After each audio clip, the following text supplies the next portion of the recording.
Hey, everybody. Welcome to this episode of the Marketing Guides for Small Businesses podcast. I am Ken Tucker, and I'm your host today, and I'm joined by Jen by video, Ian and Paul live.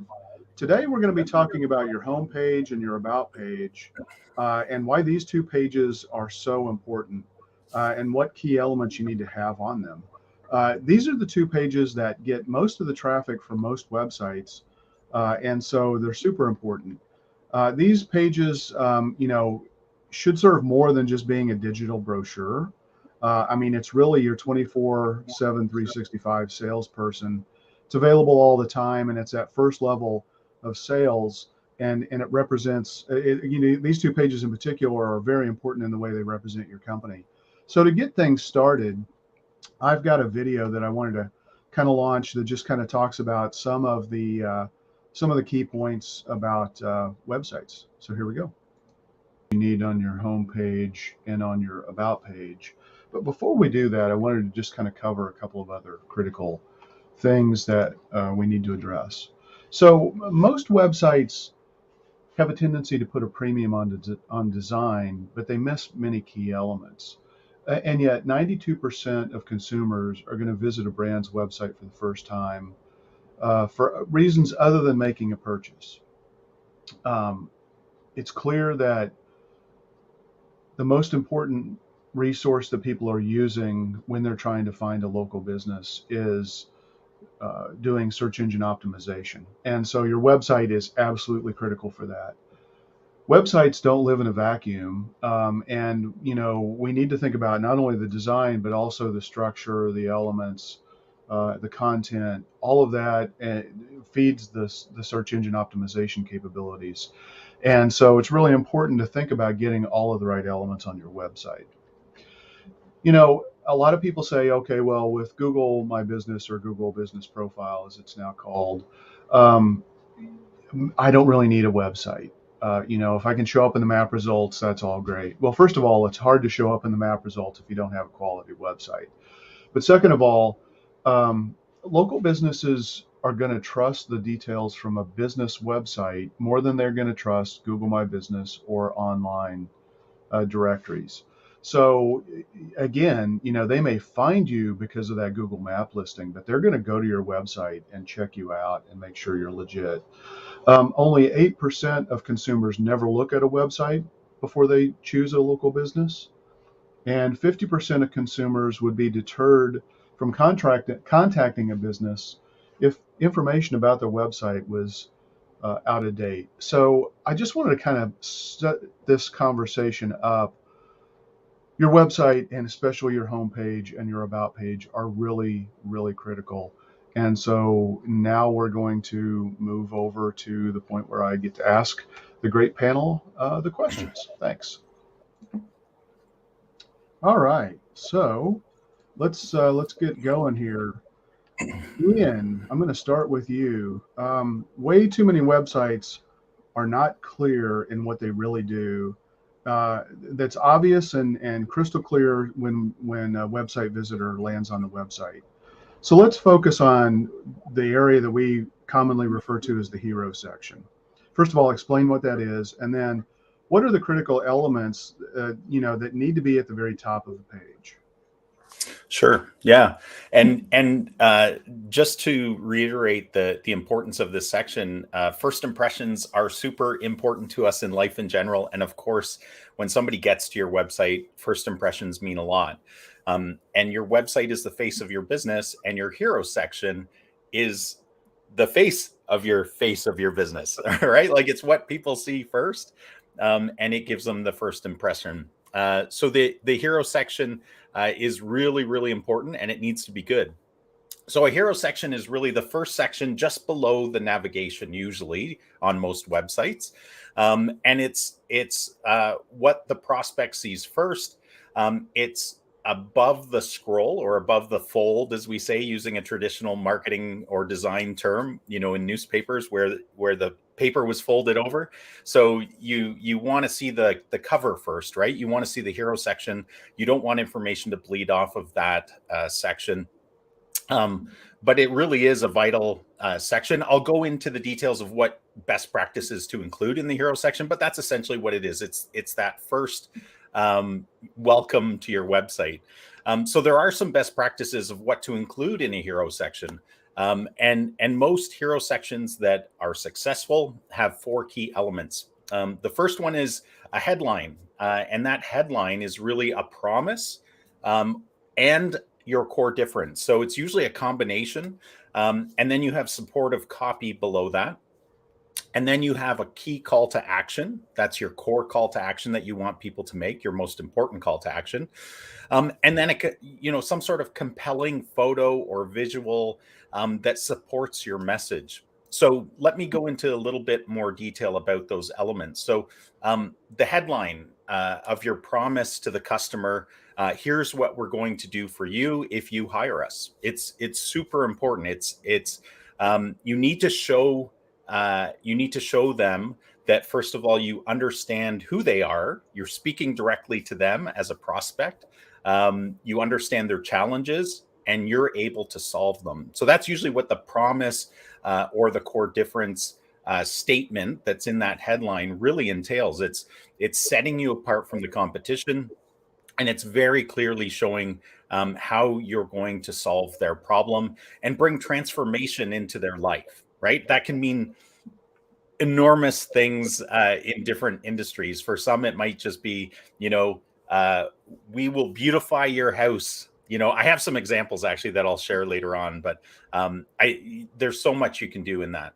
Then you usually have supportive copy, which could just be some bullet points, key bullet points,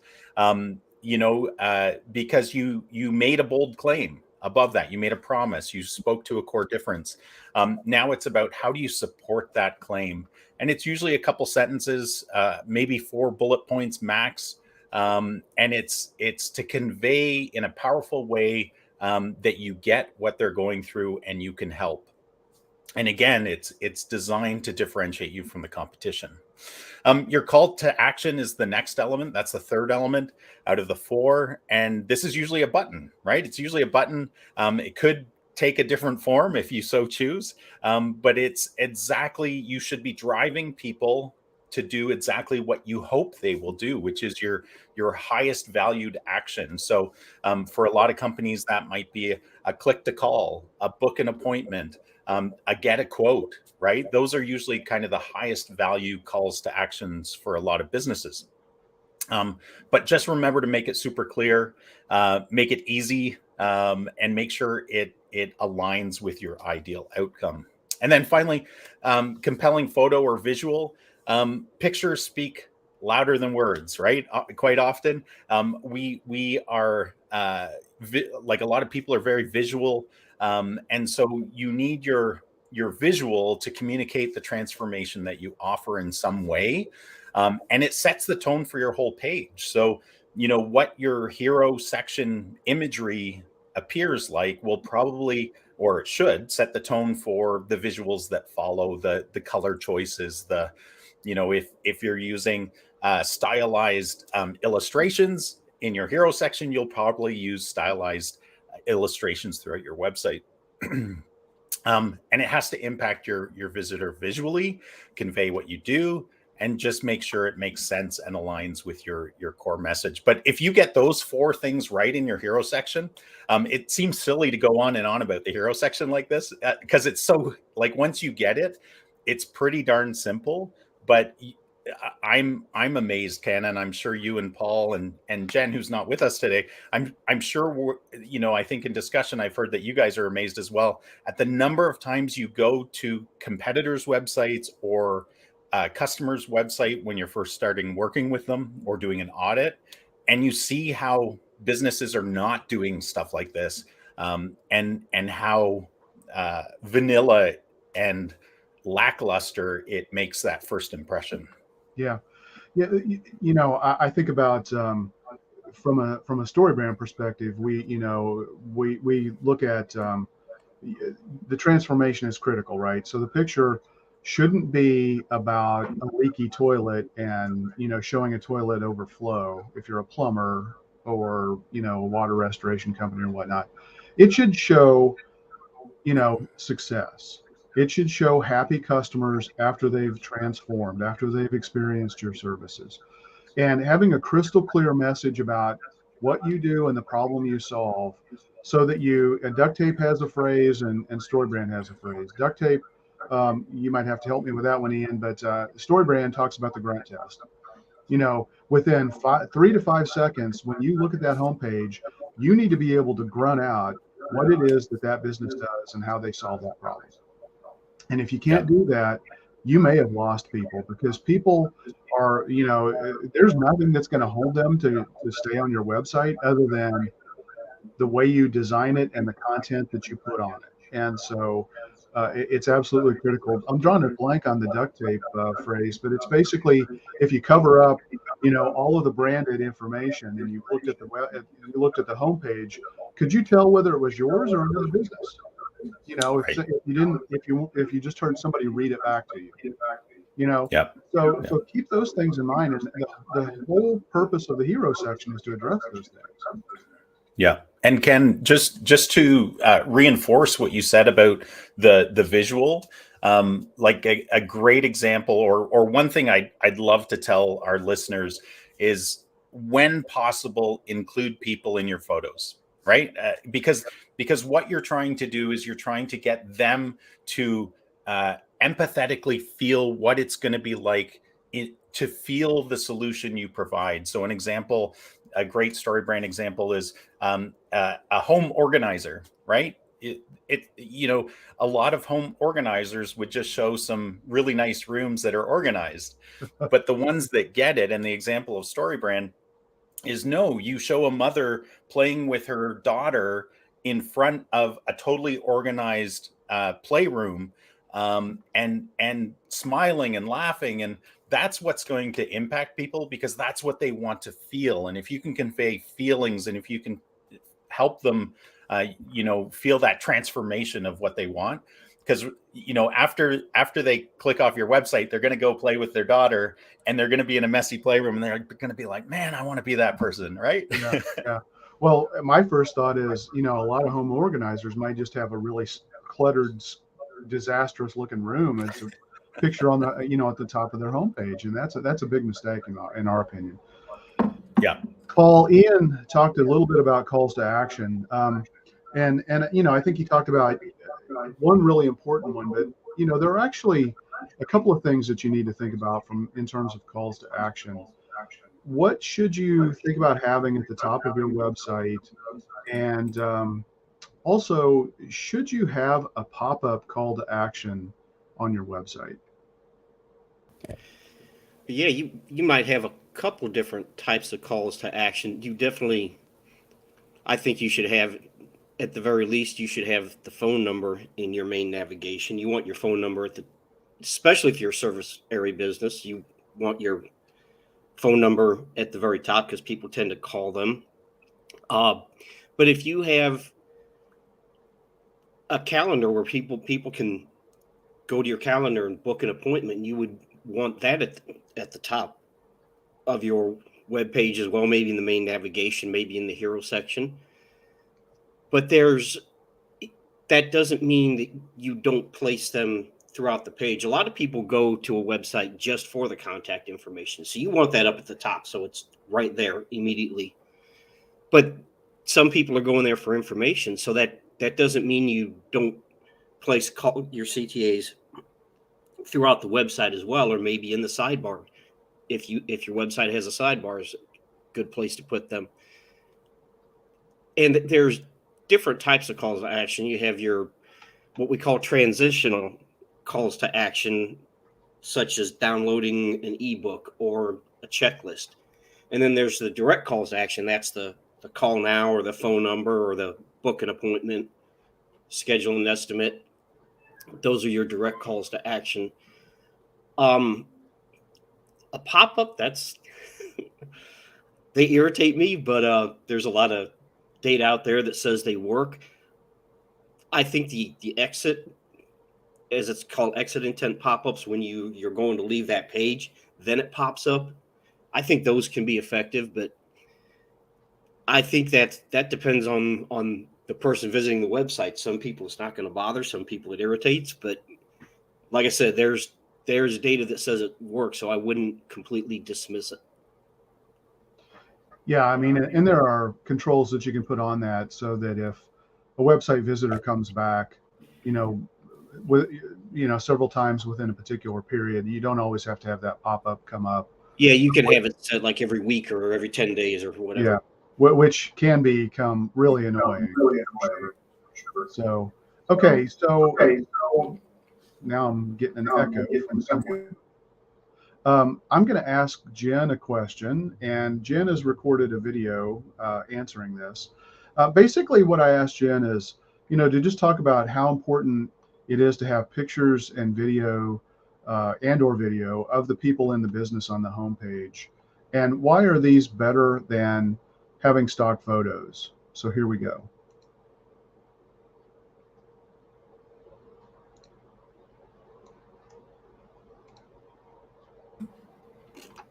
So my question is, how important is it to have pictures and videos of the people in the business on the website? And are these more effective than stock images, and why? So yes, it is important. If you're running a business, it's very important to have the images, the photos, the videos of yourself, the business owner, your team, your support staff, partners, strategic alliances on your website. It's important because people, your potential customers, want to know who they are working with. Now, in this day and age, it is very common to have businesses set up that use freelancers, that use contract workers, that use folks that are just in on certain projects, but they're not full-time employees. Now, there's nothing wrong with doing that. So you can have those folks on your website. You can talk about them as, they're a freelancer on many different projects, or they're project specific for this, specific long-term project. It's quite common these days, so don't worry about that at all.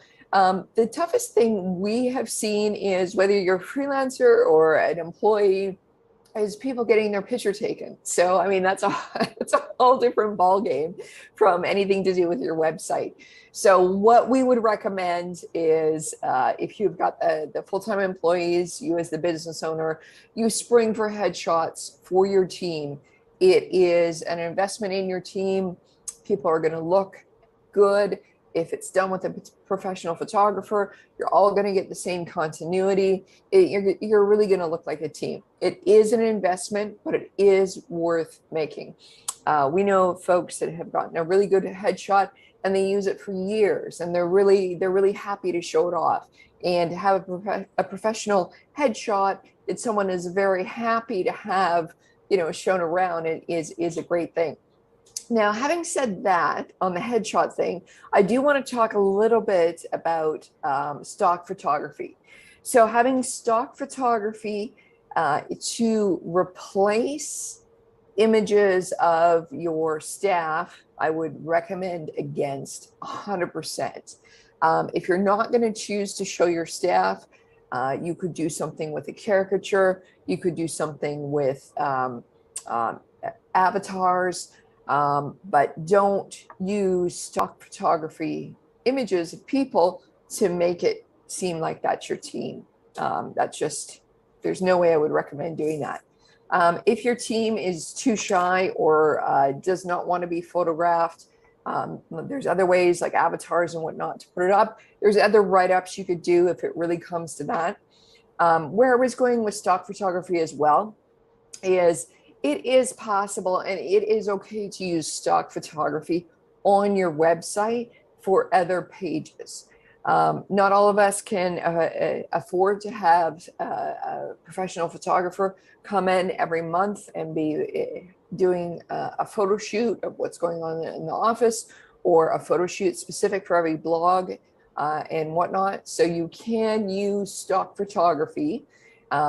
Oftentimes, if you choose the stock photography, please make sure you're buying it from a reputable source. Please make sure you're buying it, purchasing the right license, and your graphic design team is able to manipulate stock photography.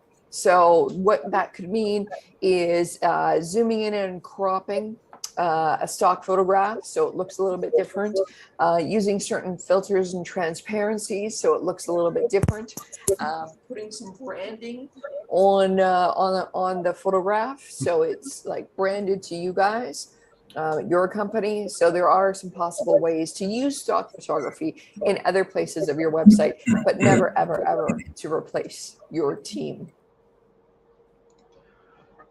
Just about like a live appearance right there. So That's right. thanks, Jen. It's really important. I mean, based on the nature of your business, I think it's really, really important. If you're going to be a business that goes into people's homes, you really should have pictures of your team and your crew, ideally in logoed attire, on your homepage and on your about page. I just think that that's absolutely critical. Ian, what are your thoughts? Yeah, I agree 100%. Where it's challenging is, I've worked with, say, a carpet cleaning company who they had some photos of their team, not very professional. The lighting was horrible. You certainly don't want the lighting, like you don't want their trucks to be dirty. You don't want the light to be dim when they're photographing their team cleaning a carpet, because you want to see the dramatic difference it can make. So in circumstances like that, if absolutely, the business should invest in good photography for themselves, and it can be used in multiple places, but especially on their website. But where it can't be used or where they don't have it, I would almost never halt the development of a website because it's too important, right? You need to get your online presence built and generating equity as quickly as possible. And so in those circumstances, for sure, I would sparingly and wisely use stock photography that's licensed appropriately, as Jen said, Right. so you don't get lawsuits or legal fees associated with them.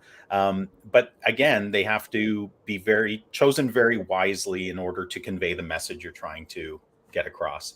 And yeah, be careful about what the people look like. Because one of the things I find, maybe you find this, Ken, is, when you're looking for stock photography for a window installer, a roofer, a carpet cleaner, these stock catalogs come from all around the world. So you'll see people wearing uniforms that you've never seen worn in North America because it's not a common attire, right? They might be wearing suspended outfits, right? And you're just like, that doesn't really convey who we are. So you need to be careful about what you choose. But yeah, That's a great point. I mean, and it's like sometimes even some of these stock photos are kind of racy, which is like, seriously, who paints a house looking like that? It's like you don't want the it guy's to be flexing as he paints the yeah. You don't want your pictures and images or videos to be a distraction. You want them to be an enhancement and to help people visualize their experience. So bad photographs, and bad photography can be a real negative. Ian, let's move to the credibility and trust section. At least that's what I call them. You may call them something different. But why are these important? And can you give us some examples of what might go in these sections? Yeah, for sure. These are pretty simple in concept, but you do need to think about what elements have the greatest impact in the eyes of your customers and prospects. Again, it's, everything you do on your website should be for them, not for you as a business. And even if you're focused on hiring people, because I think that's worthy of comment these days, because a lot of people are focused on hiring people, that should be a separate section, first of all. But also, it shouldn't be about your business. It should be about the person you're trying to attract. It's always about the prospect and the customer. So, these sections are designed to reduce barriers, prove you do what you say you'll do, right? And that you have happy, satisfied customers. So, I split these into two sections when we're building websites. One I call the authority and credibility trust section. That's kind of a combination of a whole bunch of different terms that different people use for that section. But And then the second one is testimonials and social proof trust section. So the authority and credibility trust section, think of these as the elements that support that you can do, excuse me, indeed what you say you can do, and that you're really good at it. Might be your accreditations, might be the associations you're involved in. It might be the awards you've won as a business. You can include local Chamber of Commerce logos. If you've been an expert on local TV or on radio stations, you can include those local logos. It's all about building credibility as visually and quickly as possible with your viewer, because and it's almost about brand elevation, right? You're using the credibility of those associations, those groups, those media channels to raise the view of your credibility just by association. So that's the first section. The Better Business Bureau I didn't mention, but for sure those kind of things are very powerful. The second section is the testimonials and social proof trust section, and this is where you leverage the power of other people, customers, past customers, current customers, saying amazing things about your business, because it's always more powerful to have other people say amazing things about you than you saying amazing things about yourself. It's just more authentic. So handpick your best, most impactful testimonials and share them. You see a lot of websites where it's got a scrolling banner of testimonials, or you might just highlight the top 3 that you want to focus on. And then if you have generated video testimonials, this is a fantastic place to include one of those or 2 of those, because video is very, very powerful. So yeah, those, again, pretty simple concept. You're trying to just, really convey something very quickly to the viewer. They might not even consume the information by digesting it in, one logo at a time, but just having it there really supports that you do a great job and you're credible. What are your thoughts about, if you're a B2B type business, putting logos of customers that you've done work for? Yeah, absolutely. I think that's brand elevation, right? So, because for a lot of businesses, they are lesser known than their customers, right? They might be behind the scenes, supporting a larger business that's more well known, right? If I was the advertising agency for Apple, I'd be ridiculously stupid not to show that on my website, right? Like, because again, you're elevating your brand through association. So yeah, I think it's a great idea. And you just got to be smart about it. I have seen some websites, especially in marketing, where they have like 30 logos of clients they've done work for. And I'm like, after the first row, I'm not interested. And I don't think their customers would be either. Yeah. Yeah.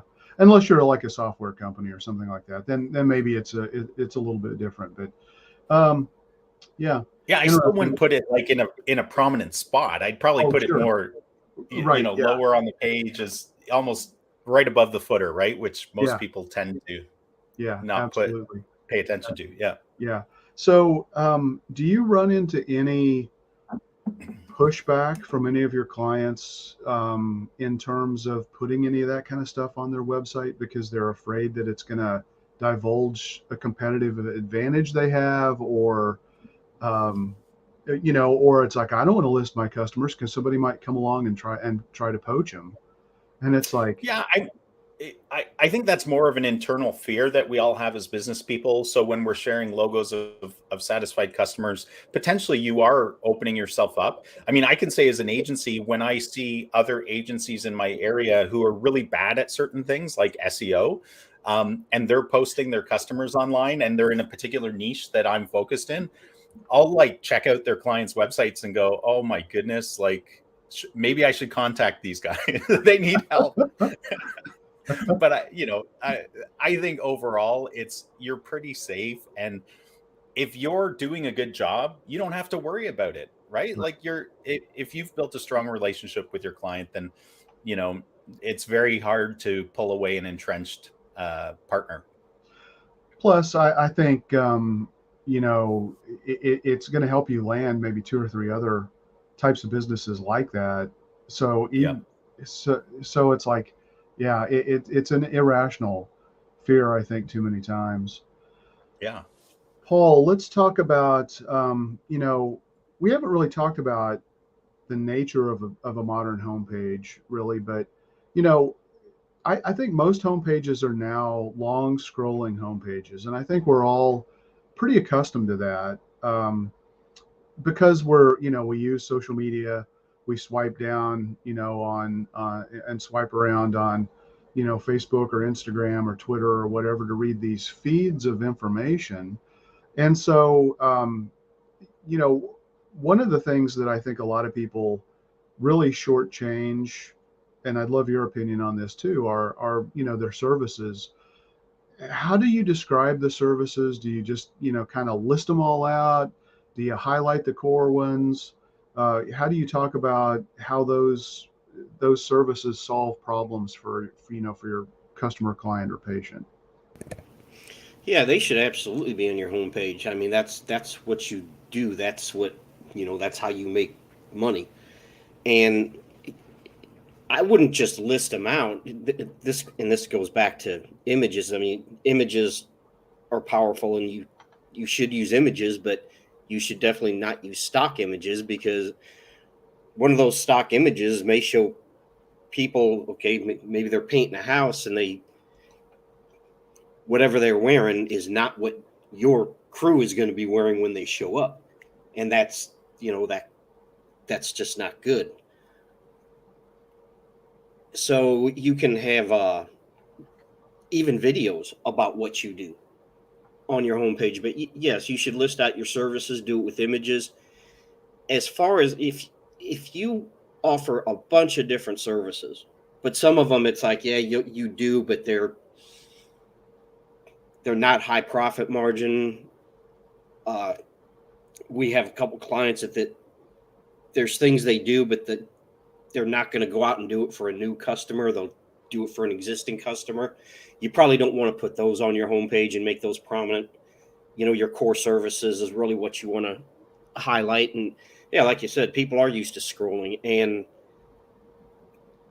you don't have to have a full, write up of every service you do on your homepage. You can have a picture, summarize what you do, and then have that link to a service page that goes in depth about what's all involved, what the process is. Maybe if it's water restoration, what's the process? What can I expect to happen during this? But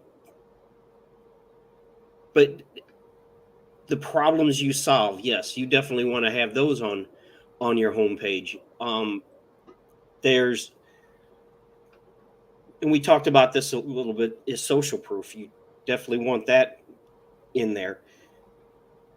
The features and how, we talked about the transformation and how this is going to make your life better or solve your problem. That you definitely want that up there, and you want that up at the top above the fold, as we've talked about. So yeah, that's a long answer to should you have your services on there, but yes, absolutely. Kind of, you talked about that, and it brings me back something I forgot to follow up with you on when you were talking about the transitional call to action. And I think we need to talk about this a little bit.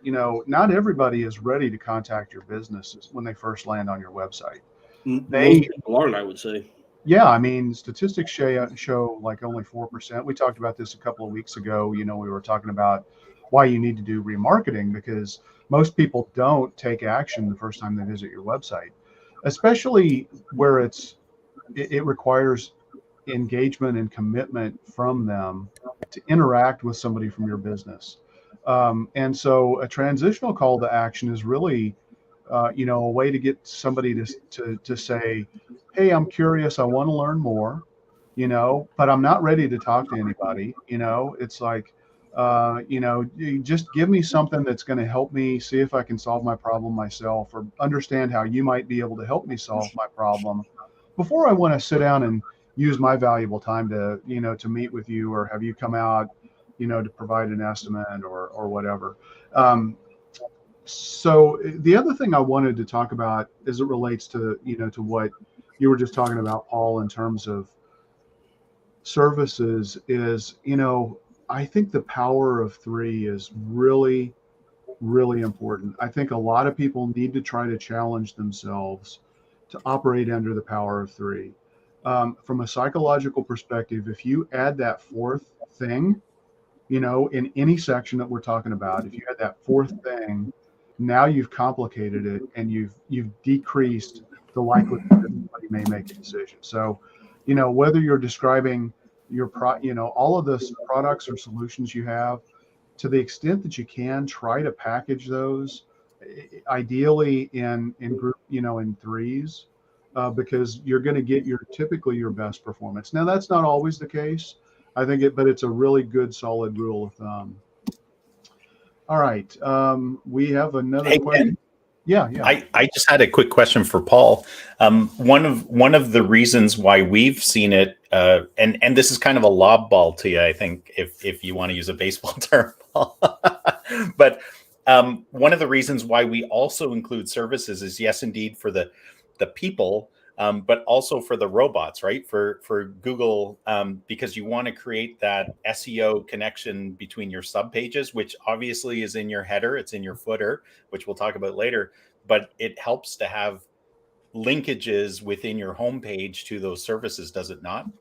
Oh yeah, absolutely. That's why, if you list your, like I said, if you have an image and a little short description of a service, that should link to a page about that service that goes more in depth.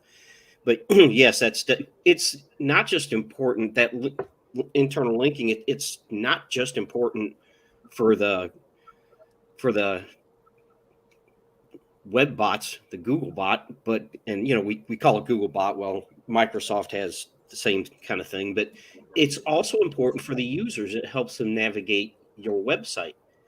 And if you have, you should do this anyway, but if you have more than 3 or 4 core services that really do make you money, that really are high profit, then you should really create a services page that kind of acts as a pillar page that links out to all of your services. And all your services should have their own page. Now, that doesn't mean you're going to put them on the home page, but they should still have their own page. Awesome. Thank you. All right. So here we go. I'm going to turn it back over to Jen. My question here is, how important is it to bring new content to the website? It's very important. It's very important to bring new content to your website regularly, particularly your homepage, because that is typically the first page folks are going to land on. Certainly, if you have your blogs or other information out there around the internet, they can land on that blog page, for example, and then peruse through your website that way. But your homepage typically is the first window into your business. And to update that regularly with news, with information, with the latest blog posts, it's very important to be doing that. Get yourself on a schedule if you're going to do that. First of all, commit to it. Understand that whether you I know it can be a little bit much. You can just feel like, oh my goodness, I've got to do all this website stuff. When am I going to have time to run my business? But like it or not, Google favors fresh content. So get yourself and your team on a schedule. Commit to, can you do once a week? If that's too much, can you do every 2 weeks? Can you do every 3 weeks? The consistency and sticking to the consistency and being able to update your website consistently with new content far outweighs the ability to do it, 3 weeks in a row and then let it go for a whole entire year. So pick some consistency that works for you. We have a lot of our clients on the every 2 week type of plan, and that seems to be working for them very well. It can feel a little daunting, especially when we all get into our busy periods around work, and the last thing you feel like is a priority is your new content to your website. But if you view your website like we do on this panel, which is essentially, it's your 24 hours a day, 7 days a week salesperson that never sleeps, never rests, is always there for you, always out there promoting your business. Think about that with that kind of priority, and you could make it happen. Some of the things that you could do, you could pull in your featured blog post, whatever cadence is that you're doing a blog.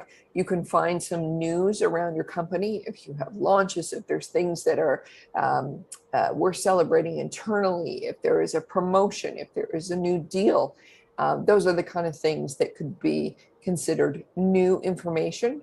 And just think about promoting them. Think about what are we going to have on the website this cycle, and whether that cycle is every week, every month, every 2 weeks. And we'd probably recommend, if you had to pick one of those, we'd recommend that every 2 weeks. All right. So, Ian, I'd love your thoughts on, do you pull in blog posts or other content onto your homepage? If so, why do you do that? And do you pull all is it just the latest blog post? Is it a category of blog post? What are your thoughts on that? Yeah, a lot of times for our own websites, because we have a couple, we pull in the 3 or 4 latest blog posts because we're consistently pumping out new content, right? Just as Jen was talking about.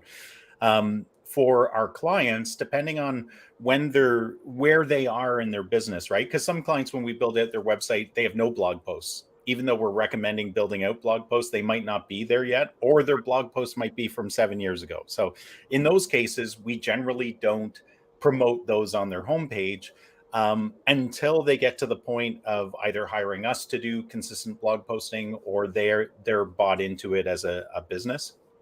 But it's tremendously powerful. So, and it's very easy to set up that way, right? Like if you're just pulling in your latest, blog posts, and you can filter them any way you want. So it can be by date, the latest ones. You can do it by category. We tend to do it by date, just so it's the freshest, most recent stuff for our businesses. And that generally is the way we do it for our clients as well. Yeah. What about you? Yeah. It's generally going to be the most recent content. If there's, again, we may periodically filter it based on category. Right. As Paul mentioned, if a business has got a bunch of different services, we may really kind of dial that in a little bit.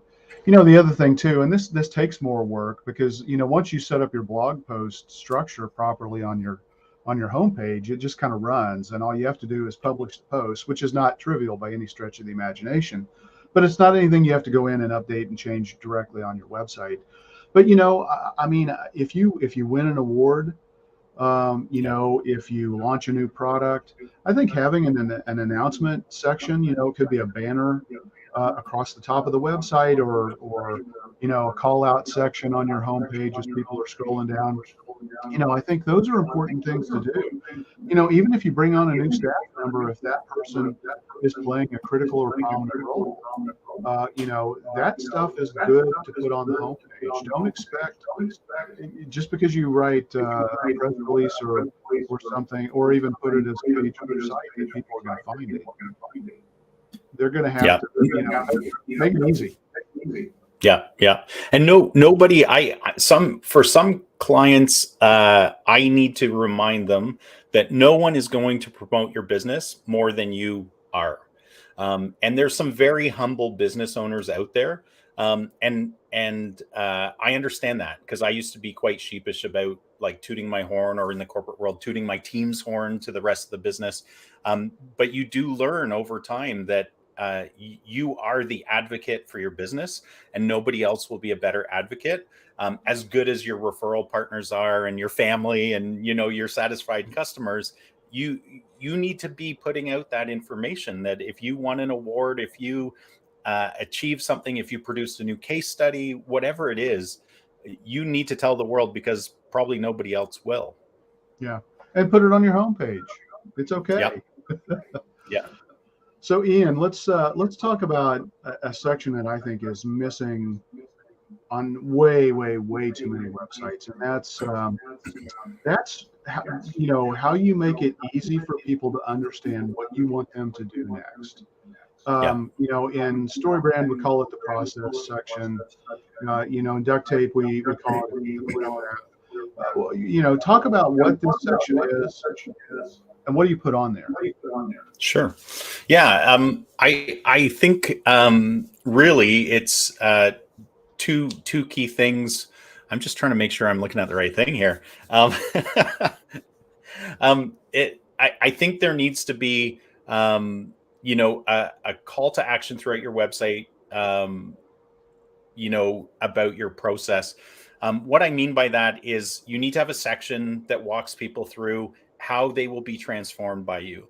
And I'll go into a little bit more detail because for some businesses, this can become very complex in their minds.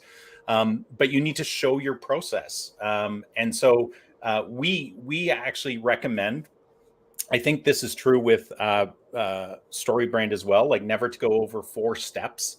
And if possible, bring it down to 3, like your rule of 3s, even though that's very hard for a lot of businesses. So what you want is for the visitor to understand what a clear process of being your customer, your patient, your client is going to look like. Essentially, you're trying to give them the vehicle to try on what it's like to work with you. And that can be boiled down very simply to get them from point A to point B, from their pain to their solution, your solution.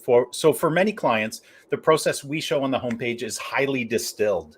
It's down to the basics, but then it links to a detailed process page for the visitor that they can then click through. So high level on the homepage, more detail if they want to dig deeper into it. And of course, including a video, whether that's on your homepage or on that process page, can be very powerful, right? Because again, it's more authentic. You're walking people through it. But here's an example, just so people understand what we're talking about here. This is actually from a real remodeling company that we worked on their website for. And it's step 1, step 2, step 3, step 4. So step 1 is we listen to your vision for your space. So that's what they do. That step 1 is we will listen to you. Step 2 is we will prepare a project estimate and a timeline. So we will give you pricing and timing.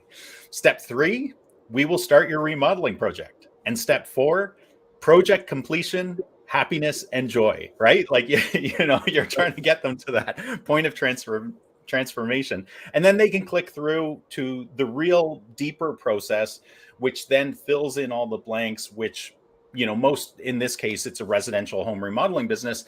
Most homeowners understand that the process is far more detailed than that, and it's good to have the detail available. Another example is for an orthodontist. So step 1 is schedule a free consultation. Step 2 is meet the orthodontist and get a custom treatment plan. Step 3 is start your pain-free teeth straightening plan. And step 4 is reveal your perfect smile to the world. Right? You're trying to get them from where they are today to where they need to go. So show them clearly what it's like to work together, and it will reduce barriers and move them along their buyer's journey. So that's kind of how we approach it, Ken. Is that similar to how you guys approach it? It's very StoryBrandish because that's and duct tape-ish. Yeah. Our approach is very StoryBrand. And I mean, a lot of people are like, but they aren't 3 equal steps. And it's like they don't have to be. What you're trying to do is you're trying to get people. And the reason I really I almost always try to stay with 3 is because if you add that 4th component, you start to add, you decrease decision making by 25%. Statistics show. If you add a 5th, it's another 25%. So you want to keep at the highest level. You want to make it easy for people to understand. Okay, all I got to do is this, and then I'm going to see this, and then I'm going to experience this. And when you can, boil it down and simplify it, and you paint that picture, which is what way too many businesses, as a matter of fact, the overwhelming majority of businesses do not do this. You're leaving your customer to kind of figure out, okay, how do I get started with these people? And if they don't see that and really understand that, they may go to your So having this plan on your page is critical. I don't know what this feedback is. If I can comment, this is a little bit of a contradictory statement, but we like to have those every once in a while because we all have different points of view. I would actually say that the rule of 3 does not apply to this. we use the rule of 3 for pricing because that is the decision making. We do not use the rule of 3 for bullets, for content, for process. Again, because data shows 7 bullet points is easily digestible by people, not 3. Right. So Right. I just wanted to make that clear because I wouldn't want people to misapply the rule of 3 because it really is based on pricing data and how people react to that they will more often choose the middle price, right, over all the other pricing. Is Right. that your Well, understanding? that's a good point. I do see the process as a decision. Because what you're trying to do is you're trying to get people to take that call to action. And so for me, process, I always try to keep it 3, no more than 4 ever. But I work hard to try to keep it at 3 just because it truly is getting somebody to take that call to action. That's the whole purpose. Yeah.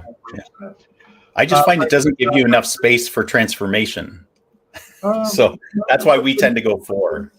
Yeah, but again, not every stage has to be this. I mean, not every step in your process has to be the same level or size. Right. So, and the point we agree on is that having the process on your homepage is vital. Yeah, and I also agree. 3 to 7 is the ideal thing. That's what our human brains can get around.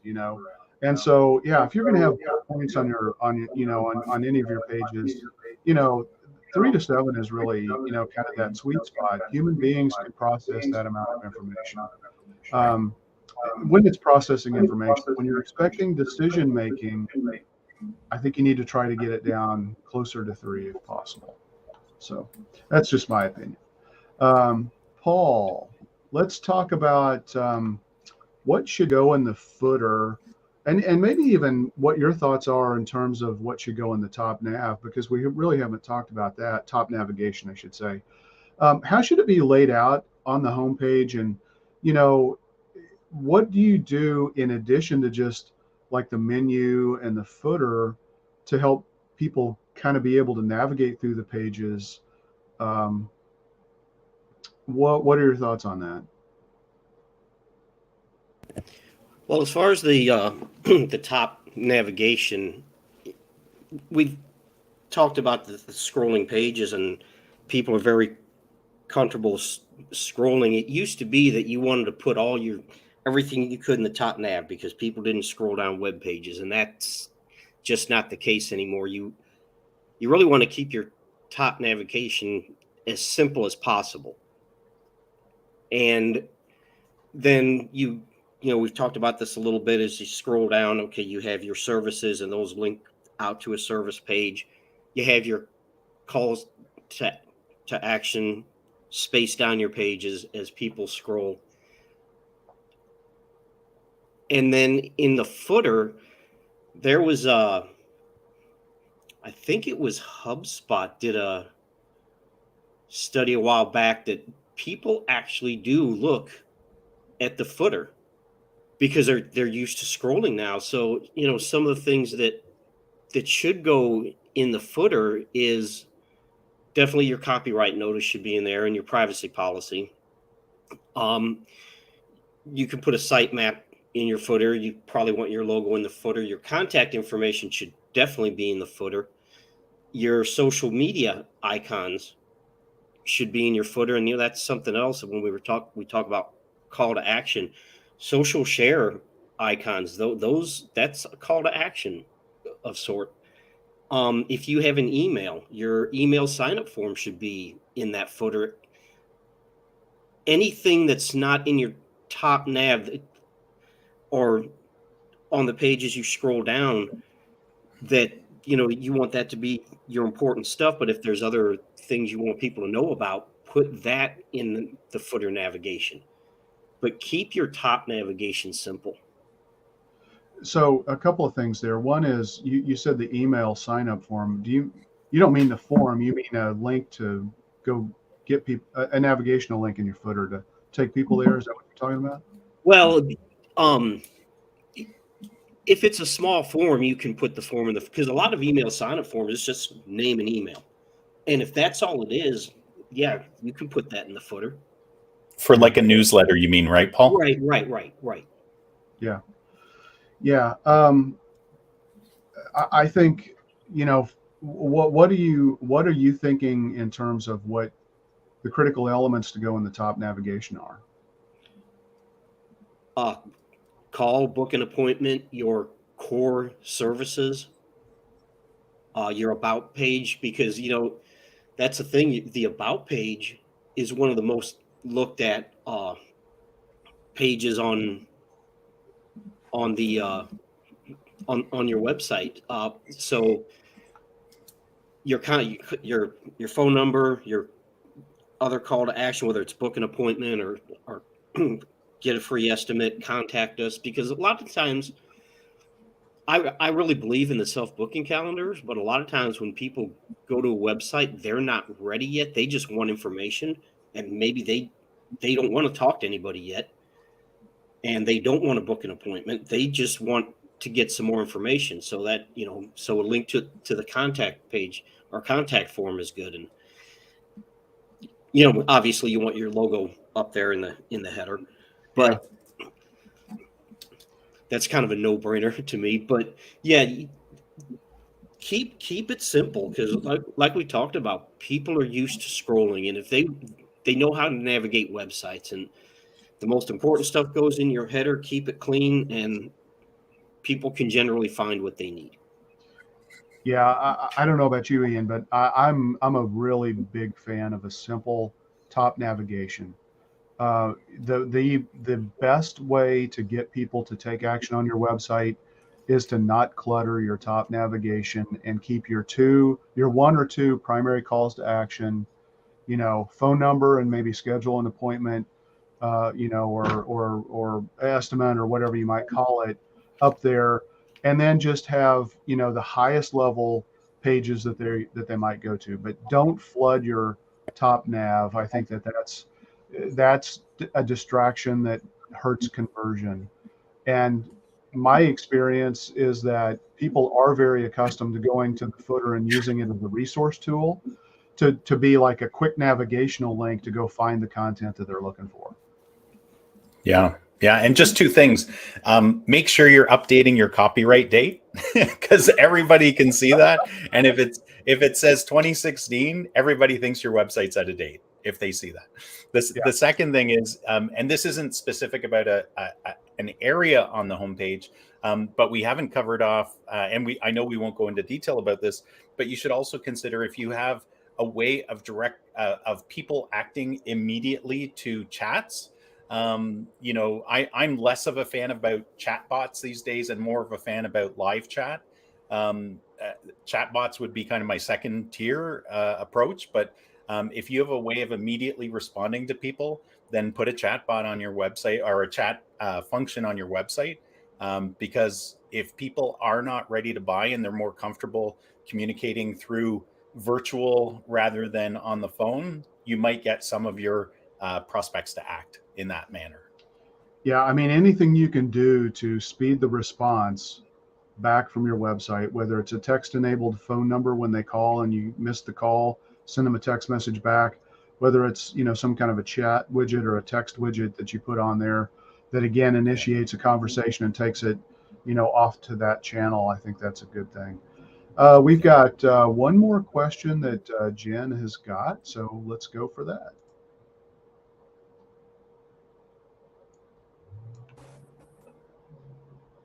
This question is, what makes a good about page? Now, the about page on your website is about you.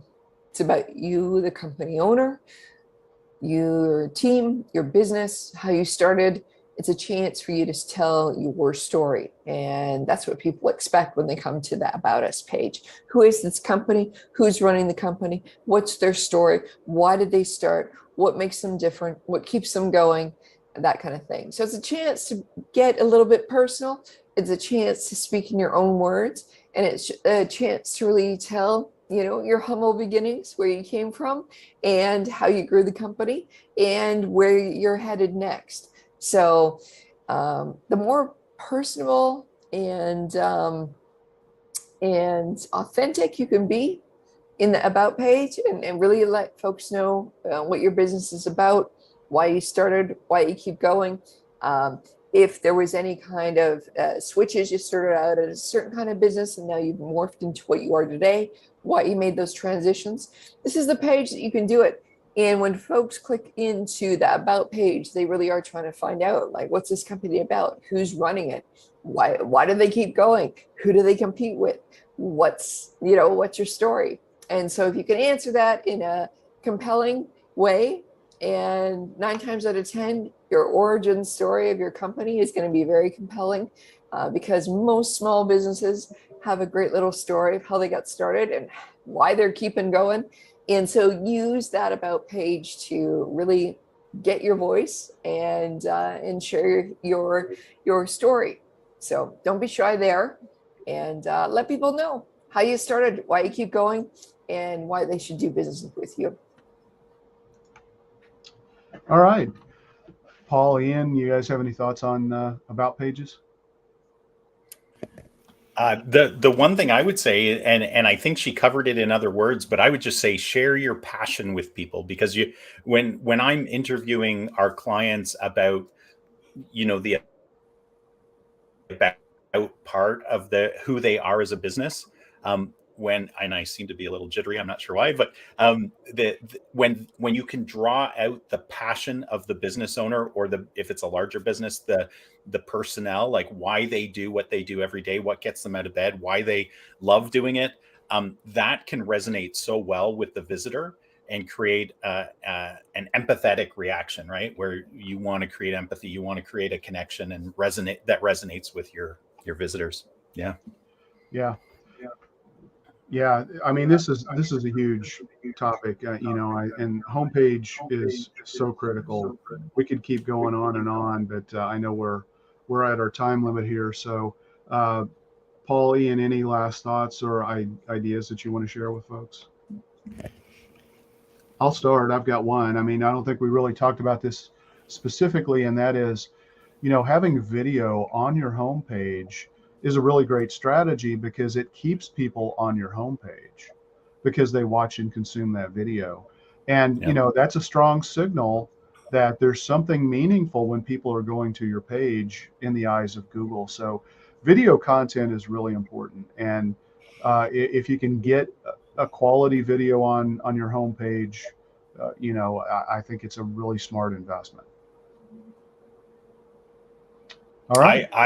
I would just add, this isn't the topic of today, but I would just add, like, if you can, obviously we as agencies put an awful lot of thought into how and best practices in how we build websites. And I think that differs from, a lot of different web designers out there. Not that they don't do a great job, but because we're coming at it from a strategic marketing stance. I think it's really important for the business owner, when they're considering a website redesign or build, to really thoughtfully approach this and try to find people that will help them achieve that, rather than just create a great looking website that may not perform well. And that doesn't really say anything. Yeah. Doesn't differentiate you. Yeah. Yeah, absolutely. All right, Paul, anything? All I would say, and you kind of mentioned this at the beginning, that yes, design is important, but don't get so hung up on design to the point that you confuse the visitor and they don't convert. Absolutely. So with that, we're going to wrap this up. I would encourage everybody, if you like what we're talking about and the information we're sharing here, please go subscribe and write a review for us on Apple, Spotify, Google, Amazon, whatever your podcast platform of choice is. And we appreciate your time and investment that you make to listen to this content. And with that, we'll talk to you next week. Thanks, everybody.